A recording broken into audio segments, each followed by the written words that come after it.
And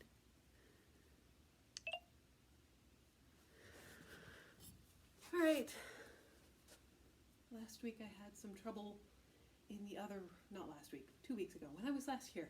I had some trouble in the other room and didn't get unmuted, and then nobody said anything for 20 minutes. They just sat there. And so, can somebody be brave and answer from online that you can hear me?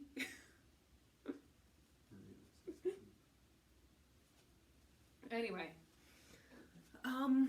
for today, yes, they can hear me.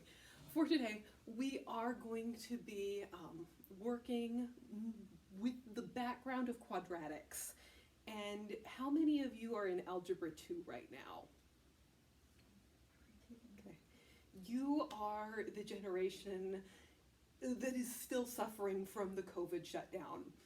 When everything shut down, a lot of people who were in Algebra 1 missed quadratics at the end of Algebra 1, and so we've been kind of fighting that all year. So I'm going to focus on 3 main ideas, and hopefully that will help with students. So if I seem to be starting a little bit easy, bear with me and we'll get there. So the very first background idea for quadratics is go back to a line.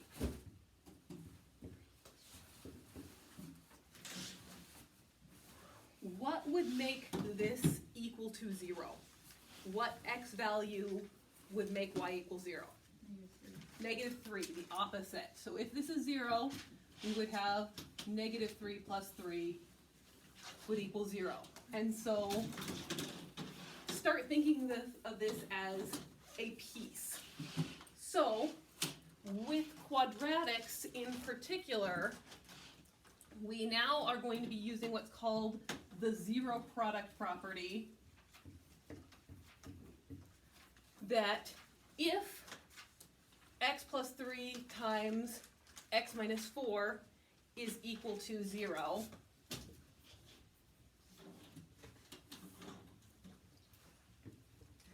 then one of 2 things has to happen. Either the first piece equals 0, or the second piece equals 0. And a lot of times we are going to jump straight into, recognizing the opposite like you did with that first thing of, if that equals 0, the opposite, x equals -3.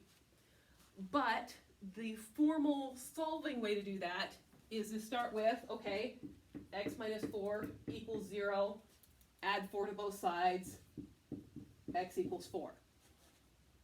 And so that is one of the very key principles to solving quadratics. Jumping into this, we're going to start again, as usual, our trusty blue book, test number 6. It starts, the very first problem is on page 443.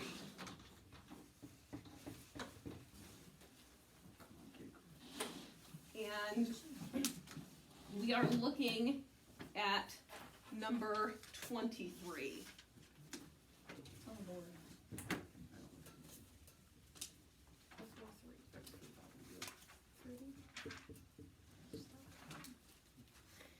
And this says,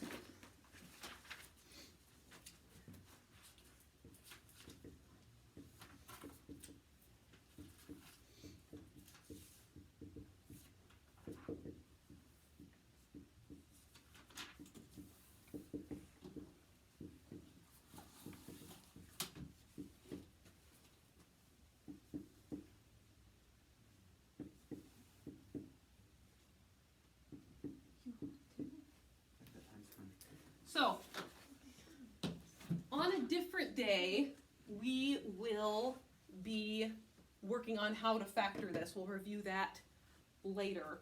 But for today, I just want to focus on the zero product property, so that if you happen to forget how to factor, your brain blanks out, you can still get an answer to this question.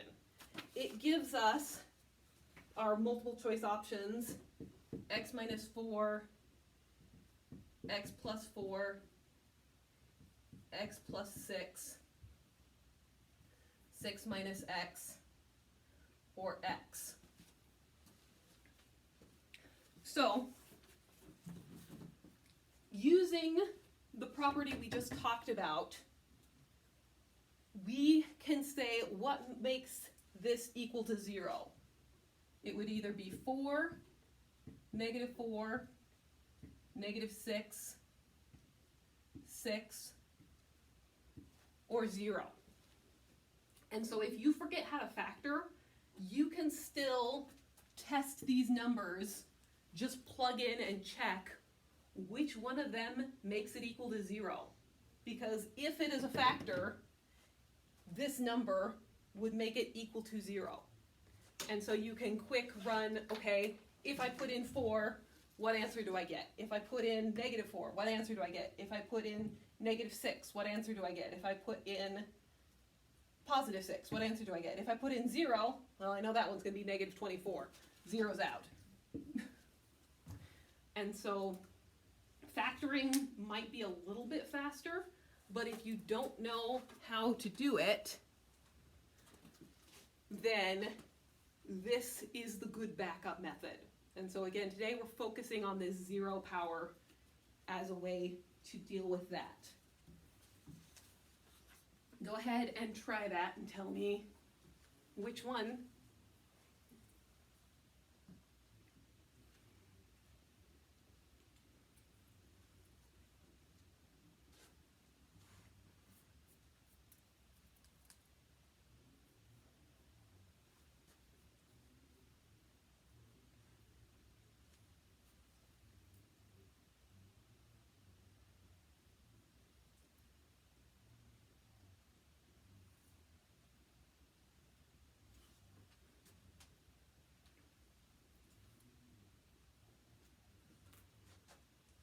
What numbers are you getting? Well, I got x plus 4. Okay, because if we put in -4, -4 times -4 would be 16. -4 times -2 would be +8. 16 plus 8 is 24, minus 24 equals 0. So I agree, that would be the one that works. So, flipping the page over to 27, it says, what are all the solutions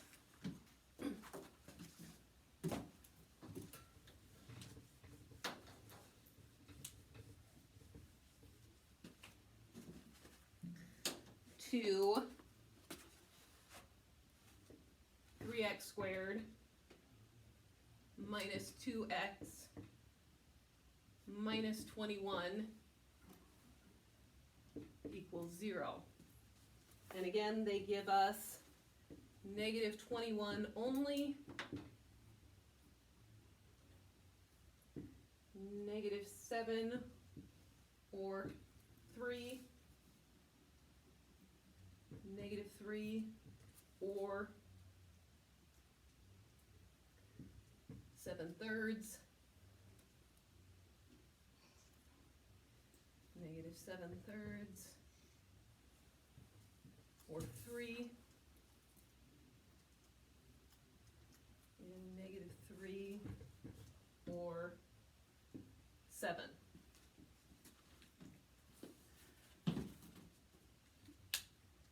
Couple hints. If you have this number out front, it means that you're going to end up with a fraction answer. Having this number not be 1 up there means there's going to be a fraction somewhere. So I can say, nope, nope, nope. And so right away, it's a matter of plugging in a number and seeing if it works. Since there's in these pairs, which number are you going to test? Do you want to try -3 or 7/3? would be trying -3. Because it's not a fraction, a lot easier to put into the calculator. And so, if this one works, we can assume the other one works. If this one works, we can assume that one works. And so, again, using your time as efficiently as possible, if we put in -3, we're going to have -3 times -3 is +9 times 3, 27. -3 times -2, +6. -21, not enough. +3 times +3 is going to be 9 times 3 is 27 again. 3 times -2 becomes -6, and then -21. 27 minus 6, 21 minus 21, 0. That's the one we want.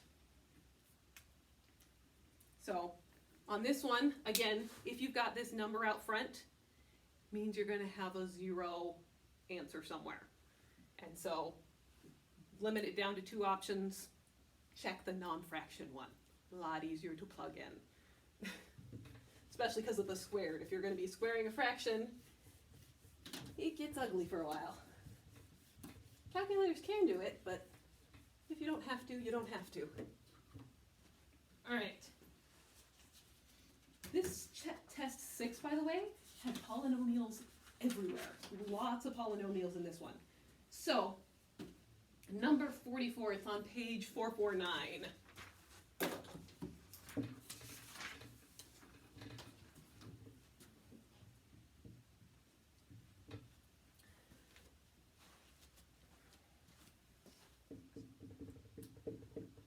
So, here we have a graph given to us, and all they tell us is that this is the graph of y equals ax squared plus bx plus c, which is the standard quadratic form.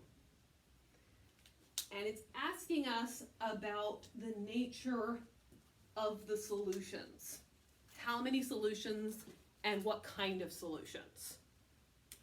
So, first of all, on a graph, do you know what the solutions are?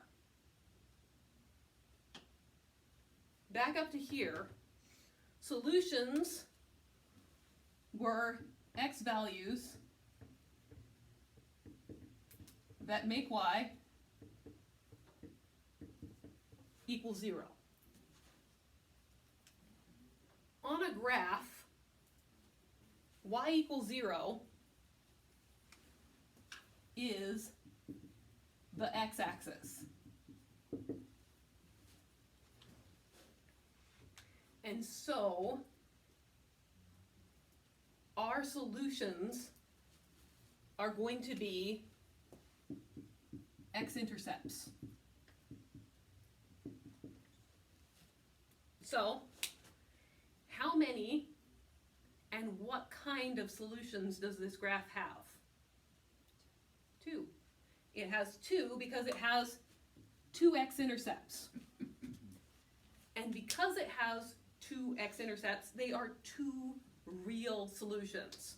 We can figure out what this number is. We can figure out what this number is if we knew more than just something about this graph is it goes into this equation. So, types of solutions. If we have these 2 crossing points, we have 2 real solutions. And it doesn't matter which direction our parabola is facing, it's just asking about the solutions here. So, if instead it looks like this, what's that called?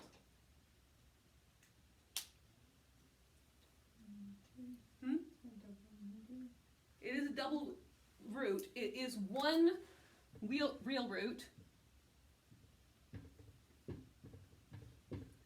and it's called a double root because of the equation that creates it. Remember we said that zeros happen when we have x plus number a, we don't know what it is.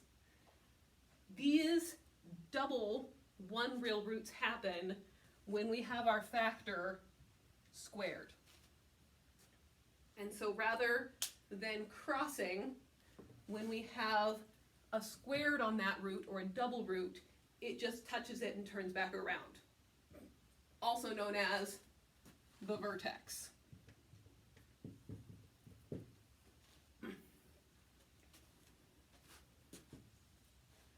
Finally, what happens here? There's none, kind of. There are no real roots, no real solutions.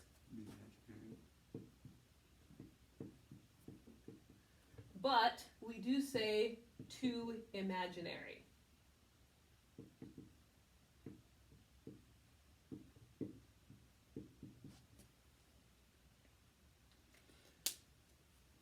So,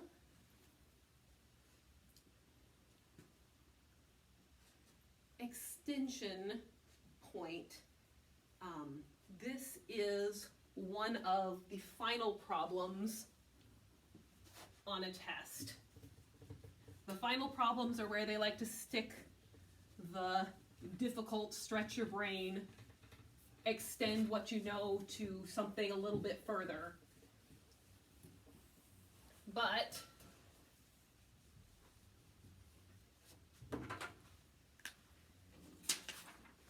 if we have a graph that looks like this,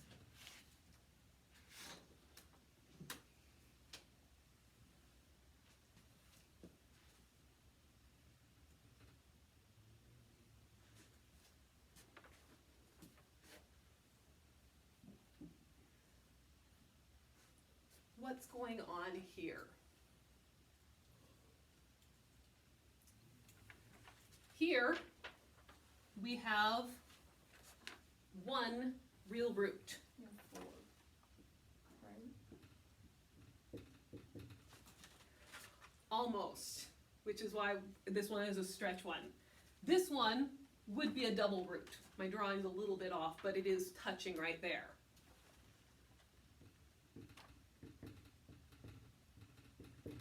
So notice how this kind of has a wobble rather than just being cross. When it has a wobble like that, it comes from a triple root. It's some form of x plus number to the third power. And so on this one, we have a double root here at 0, and so that comes from an x squared factor. We have one single root over here, and it's happening in the negative realm, and so it's happening at x plus something. In this case, you're matching it up to the multiple choice, and so you know that that is x plus 4. And then this triple root is happening at a positive number. Again, you're matching it up to the options they give us, and so this is x minus 6, and it's to the third power because it has that wobble. And so recognizing what these look like can help a lot. I was finding on average at least one, sometimes 2 problems that referred back to this graph stuff. So, if you have one crossing point, it's a single factor. If you have a touching point, it's a double root. And if you've got that wobble thing, it's going to be 3 or above. They always assume the lowest degree possible. And so in the real world, this could be a to the 5th power, but they're going to give it to you as the option to the third because that's the lowest possible to create that look or that pattern of behavior. All right. Next page.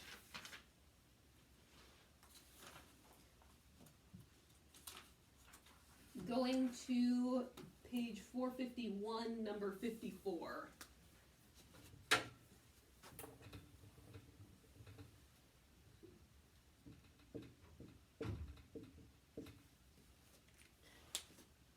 So, here, they like to throw variables at us.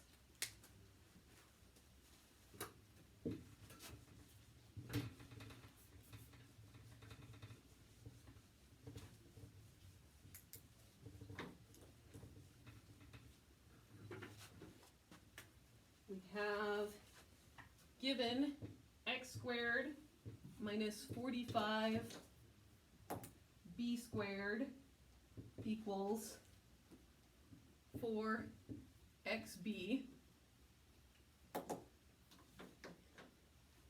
What are the two solutions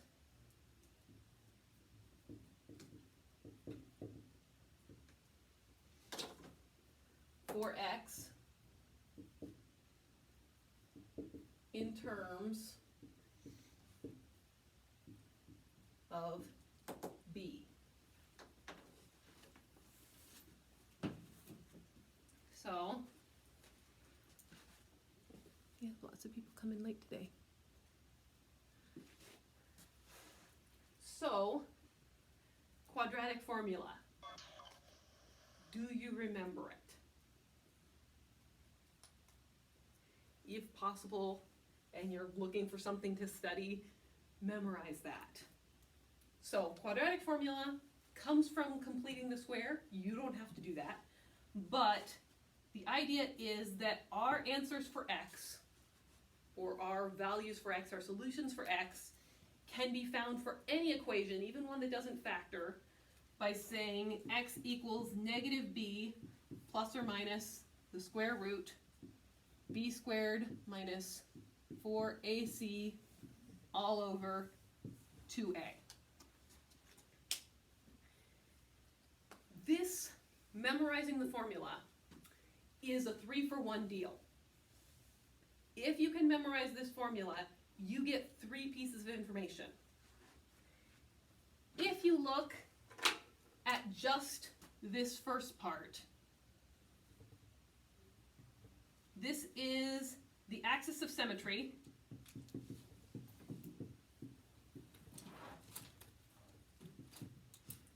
Or, in other words, the x value of the vertex, which is that middle lowest or highest point. And so if you need a maximum, if you need a minimum, if you need that middle point, just this first part of the quadratic equation gives you that information. This part under the square root is called the discriminant.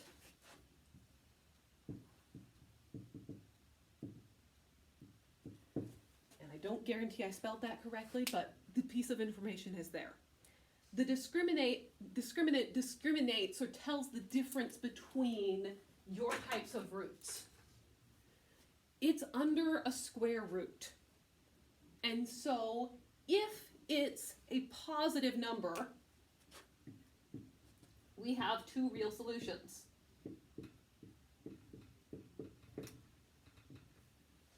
Those 2 real solutions come from taking the square root, and this plus or minus breaks it up into 2 answers, and that's why there are 2 solutions.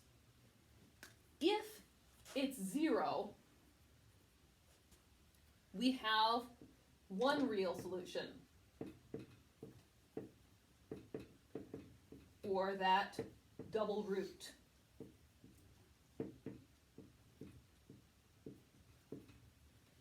The reason for that is that whether you add 0 or subtract 0, you get the same answer. adding or subtracting 0 makes your answer just this negative b over 2a, which is our vertex. And so if you get a 0, you only have one answer. And finally, if it's negative, that's where those imaginary roots come in. Because again, you're taking the square root. Square root of a negative gives you imaginary answers. So that would be 2.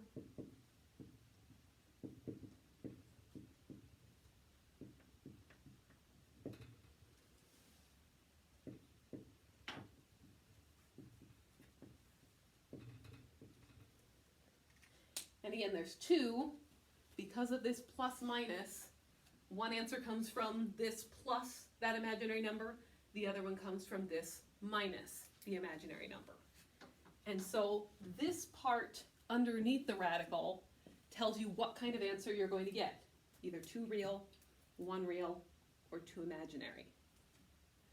So it's a little bit confusing because they gave this to us with a b already in it, but in order to solve this, you need to get it equal to 0. And so you move everything over to the other side. And so we subtract 4xb from both sides and we get x squared minus 4. It says xb, but I'm turning it into bx. And then minus 45 b squared. So, in this formula, a refers to what number is in front of your x squared. B refers to what number is in front of your x. And C refers to the number that's all by itself. In this case, again, the B is a little bit confusing, but it's the problem we have to work with. They tell us to find the solution for x in terms of b. That means we're going to be treating this b like it's just a number and what comes out of the formula in the wash. Again, notice this is a problem near the end of the test. They start really, really easy. Hey, does this number work? Great, move on. And then they get into these that are showing that you can really manipulate, move things around. And so here, if there's nothing there, you assume it's a 1. And we don't have to worry about that as much in this formula. So negative b is the negative of this. And I should have drawn my box bigger.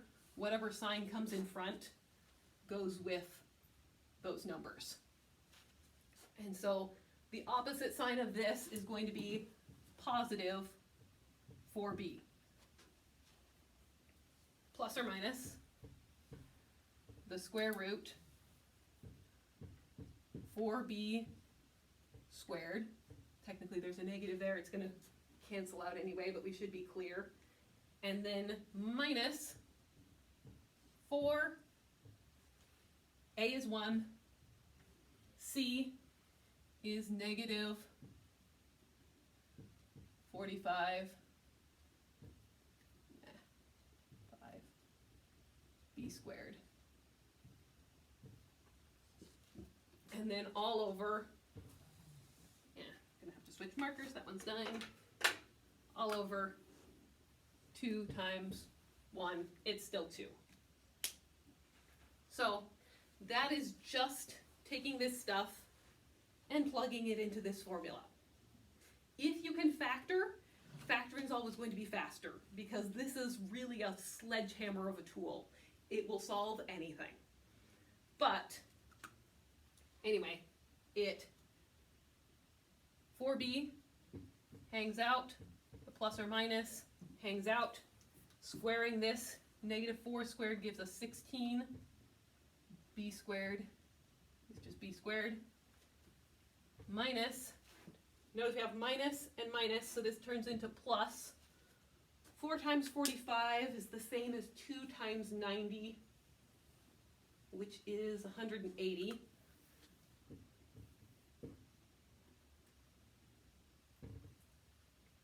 Again, and this entire thing's still under root and all over 2.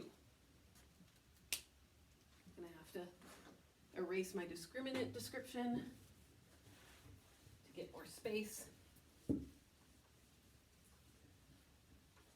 So 16 plus 180 becomes, we've got the square root of 196 b squared. They combine.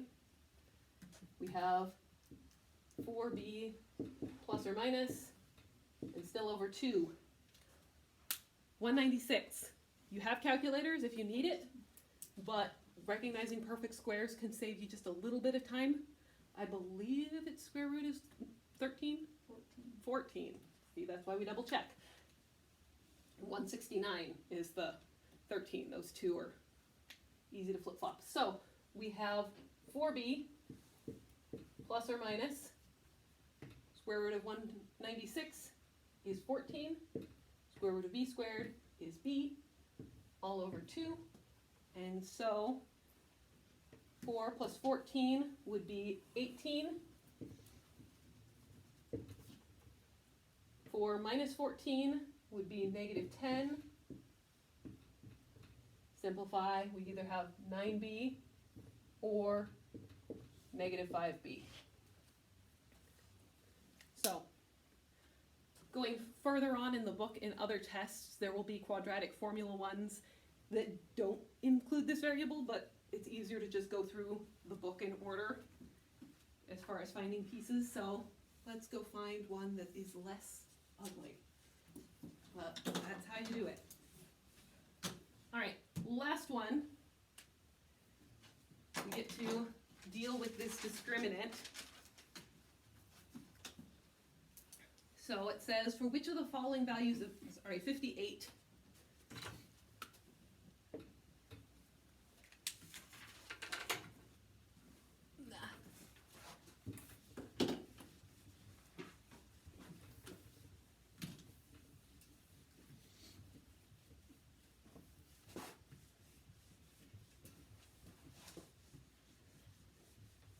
This board doesn't like purple at all. We might have to stop using that one.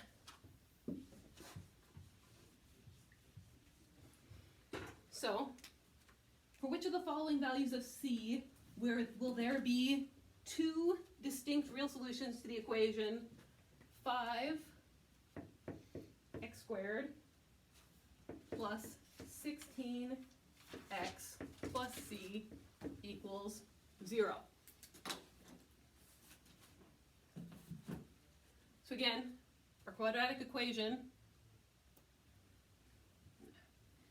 negative b plus or minus square root b squared minus 4ac all over 2a. And it's asking for which of the following values. So they're giving us options. We have 3, 9, 14, 15, or 20.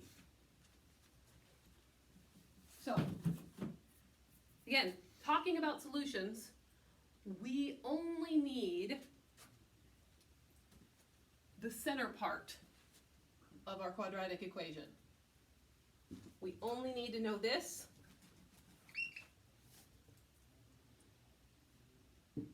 In order to have 2 real solutions, it has to be positive or greater than 0.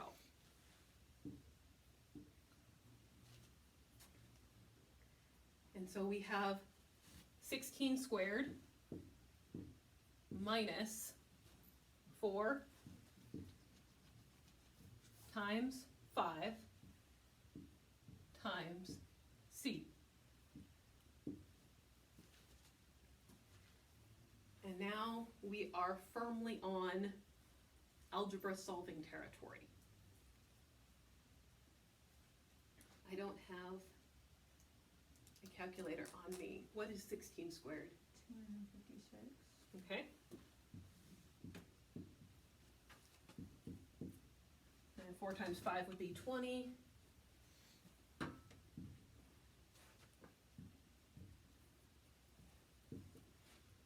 so we're gonna subtract 256 from both sides.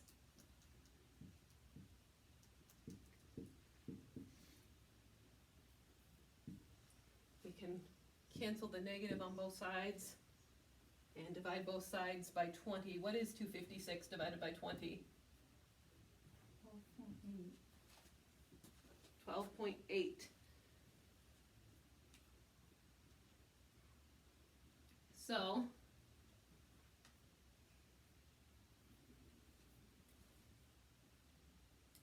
that's an interesting one because there are 3 values. I'm gonna double check what they have in the answer, but I would assume we'd pick 14 because it's the smallest one, and I'm curious if that's a poorly written question.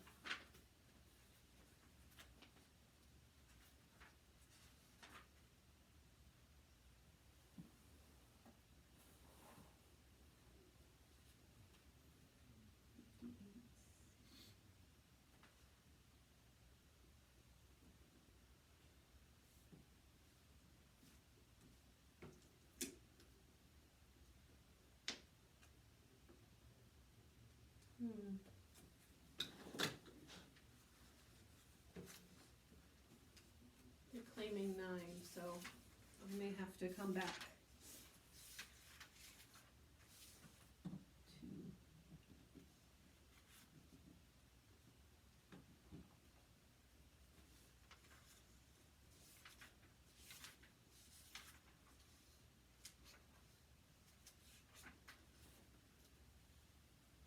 Right? I disagree with that one.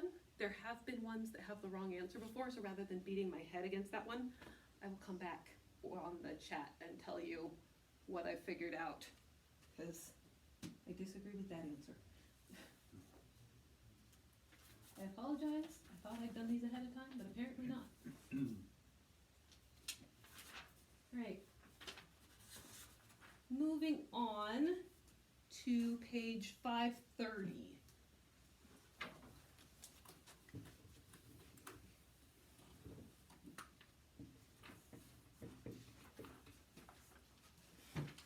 Number 21.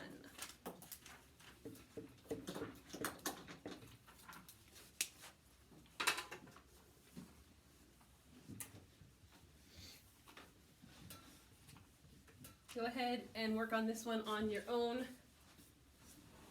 I'll write it up on the board and then we'll come back in 2 minutes.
What do you have for an answer?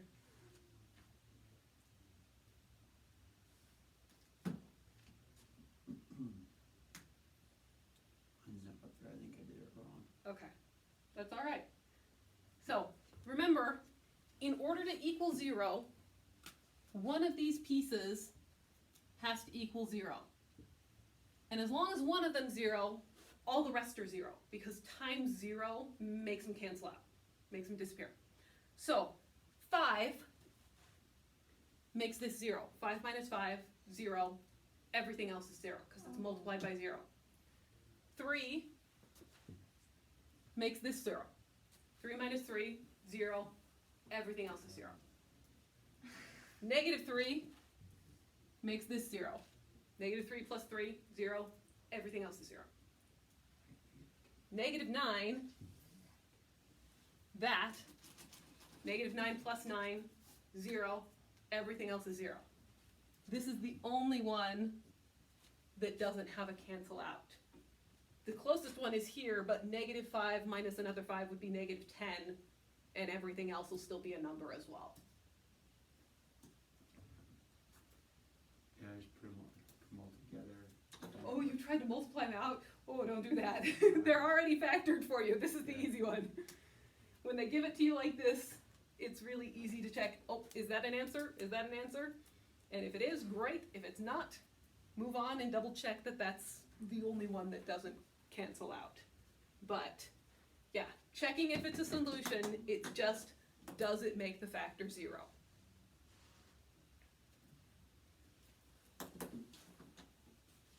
All right.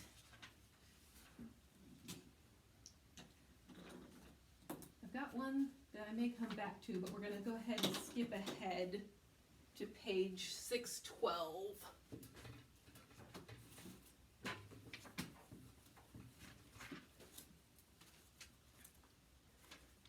This is number 4.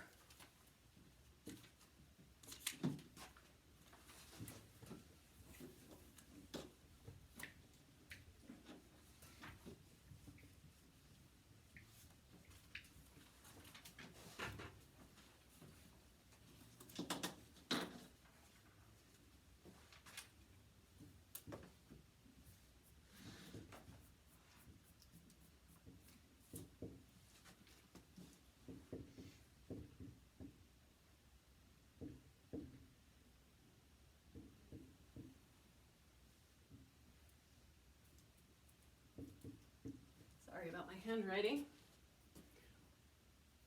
How do you simplify these?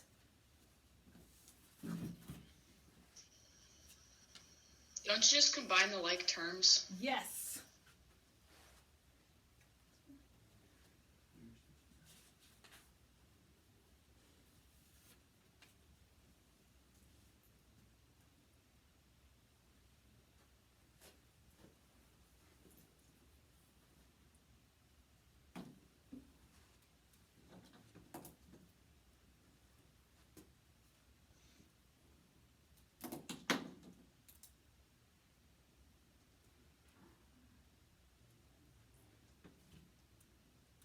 So, important reminder on like terms, x squared and x are as different as any other variable.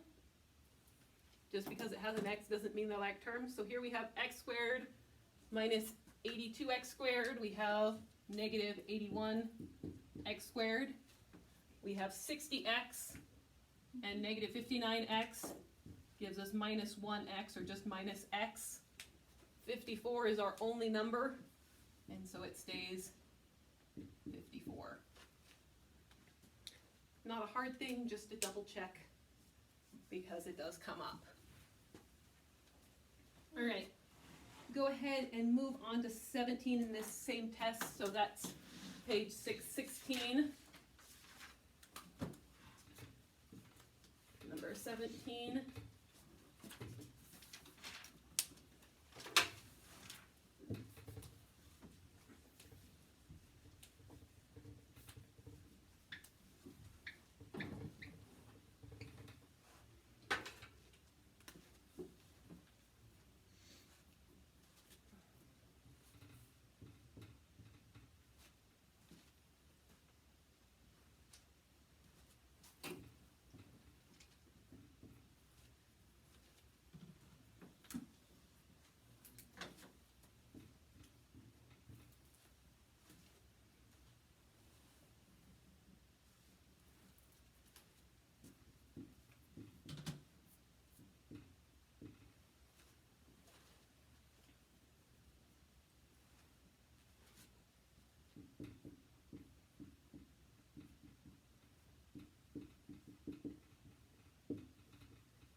again, if you look in the book, the instructions are a little bit more detailed, but this is the gist of it. Go ahead and give it a shot.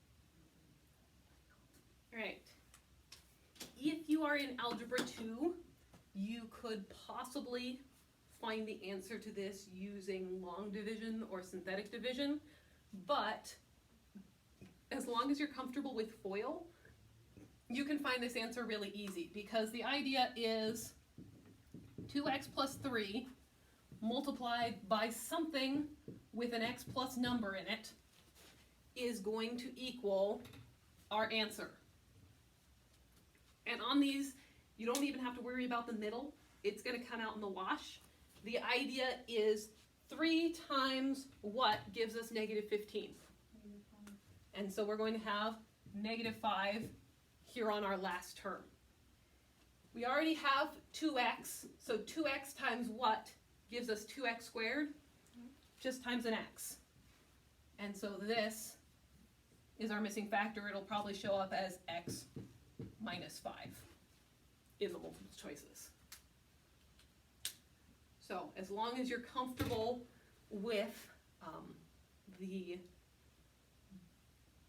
FOIL, my brain froze for a second. As long as you're comfortable with FOIL or multiplying out binomials, frequently they give you one of the factors and it's just a matter of finding the other one.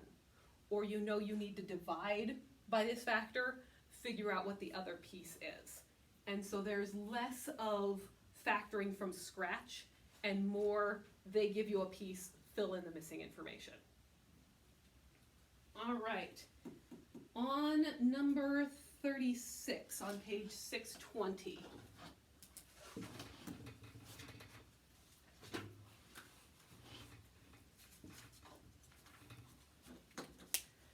Again, this is one of the ones where they don't give you numbers, and numbers would probably be easier to work with. By giving us the variables, they're trying to prove, do you understand the concept? And they tell us that x squared plus ax plus b equals 0.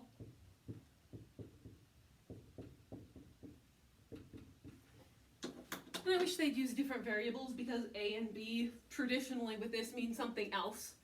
But they tell us the only possible value for x is negative 3.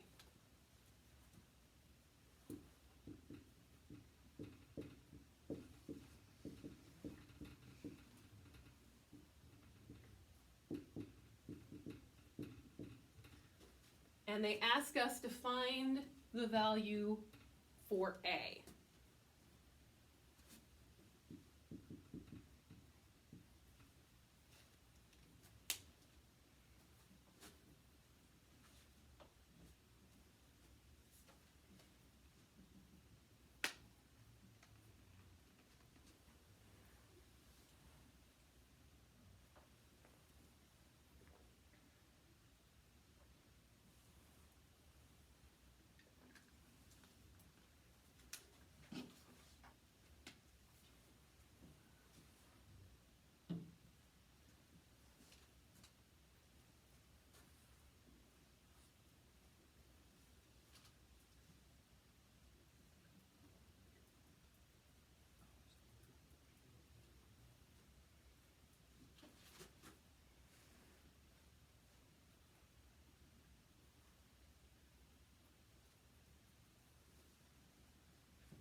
ahead and take about 30 seconds to finish up.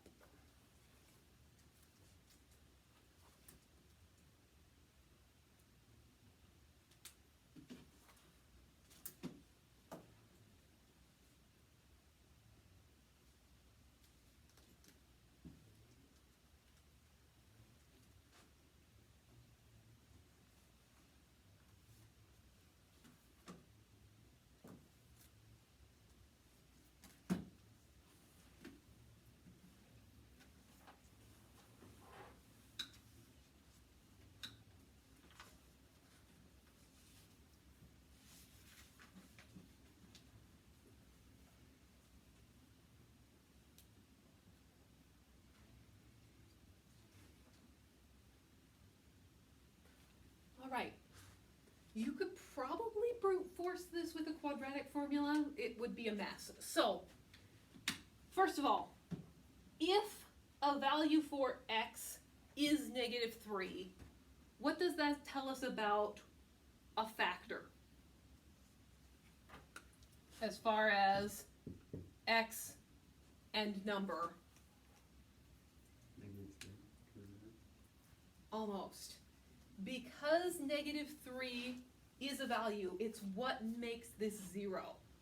And so the actual factor is going to be x plus 3. So remember, if x is a possible value, it's what's making this equal to 0. In factor form, it's the opposite. It's x plus 3. So only possible value means this is the only answer that works. But we know that it's quadratic, it's squared. And so this x plus 3 is squared.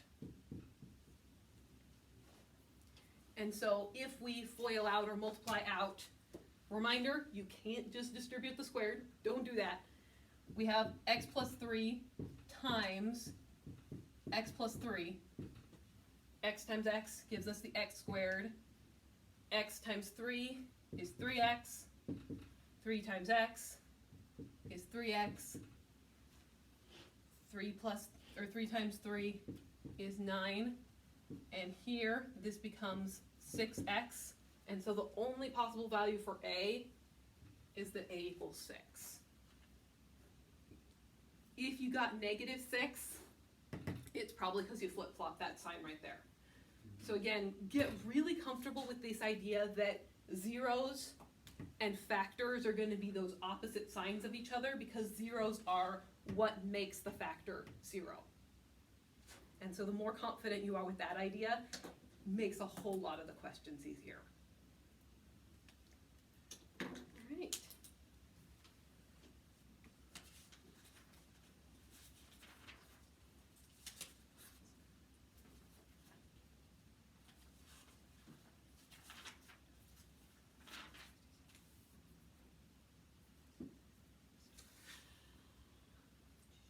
All right, last one is on page 704, number 17.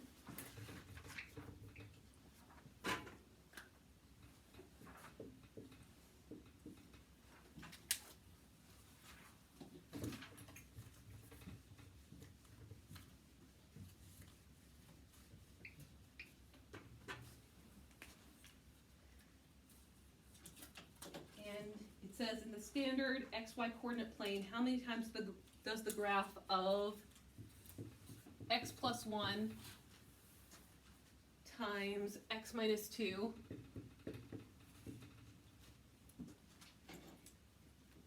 times x plus 3 times x plus 4 cross the x-axis?